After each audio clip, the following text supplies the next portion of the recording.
அடுத்தது இந்த கரூர் சம்பவத்தின் கதாநாயகன்னு எல்லாரும் கருதுகிற செந்தில் பாலாஜி கிட்ட சிபிஐ கேட்கறதுக்கு நிறைய கேள்விகள் இருக்க. இப்போ என்னுடைய சின்ன கேள்வி என்னன்னா, இவர் ஒரு லோக்கல் எம்எல்ஏ, ஒரு சம்பவம் நடக்குதுன்னு சொன்னால் வித்தவுட் டிலே முதலமைச்சர் ஒரு நபர் ஆணையம் போட்டார் அன்னைக்கு ராத்திரியை. அந்த அம்மாவும் போய் உட்காந்து விசாரணையும் அடுத்த நாள் பகல்லேருந்து தொடங்கிட்டாங்க, அதாவது செப்டம்பர் 28 அதுக்கப்புறம் தனி நீதிபதி அவர் சம்மந்தமே இல்லாமல் உள்ளே பூந்து அவர் ஒரு எஸ்ஐடி ஃபார்ம் பண்ணிட்டாரு, அதுவும் விசாரணையை தொடங்குது. அப்படி இருக்கும்போது ஆஸ் ஏ எம்எல்ஏ இவருக்கு ஏதாவது தகவல் இருந்தால் இவர் என்ன பண்ணோம்?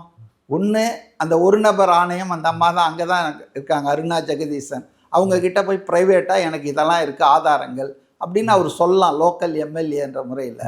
ஆனால் அவர் என்ன பண்ணார்? Televised press conference, power point presentation பண்ணார். நியோமேட்டின் ஹேர் க்ரோத் லோஷன். இது சாதாரணமான ஹேர் ஆயிலை விட பல மடங்கு வேகமா ஊடுருவி முடி கொட்டுறது, அடர்த்தியின்மை, சிறுவயது வழுக்கை போன்ற பிரச்சனைகளை தடுத்து முடி அடர்த்தியா வளர உதவுது.